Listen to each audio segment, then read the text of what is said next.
নমস্কার বন্ধুরা, মিতার রোজকার রান্নায় আপনাদেরকে স্বাগত।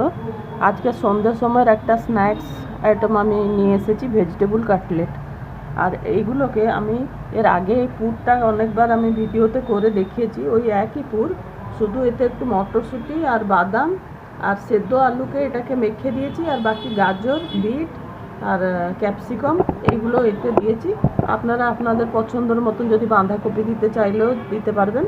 আর সব রকমের জিরে গুঁড়ো, ধনে গুঁড়ো আর কারি পাউডার সব কিছু এতে দিয়েছি, হলুদ গুঁড়ো আর সব দিয়ে এইভাবে এটাকে একটা একটা গোলা করে করছি।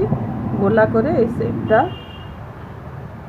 একটু লম্বা লম্বা করে এইভাবে, হ্যাঁ, এতে কর্নফ্লোরও একটু দিয়েছি। আর এটা চাল গুঁড়োটা প্লেটের ওপরে রেখেছি, এর ওপরে এটাকে গড়ে গড়ে রাখছি, তারপরে যখন ভাজবো তখন দেখাবো। ভেজিটেবল কাটলেটগুলোকে এইভাবে আমি গড়েছি, আর এই তেলটা রিফাইন তেল দিয়েছি, আর এটাতে একটু সুজি লাগিয়ে নিয়েছি।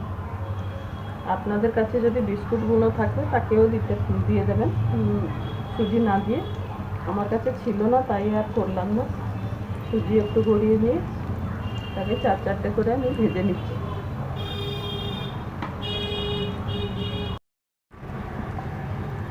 দেখুন এতটা লাল করে আমি ভেজে এটাকে তুলে রেখেছি, বাকিগুলো অন্যভাবে ভেজে নিই। আমার স্ন্যাক্স ভেজিটেবল কাটলেট হয়ে গেছে। সন্ধ্যের সময় এইভাবে আপনারাও করে খেয়ে দেখুন। ভালো লাগলে আমার চ্যানেলটাকে লাইক, শেয়ার, সাবস্ক্রাইব করতে অনুরোধ করছি। ধন্যবাদ।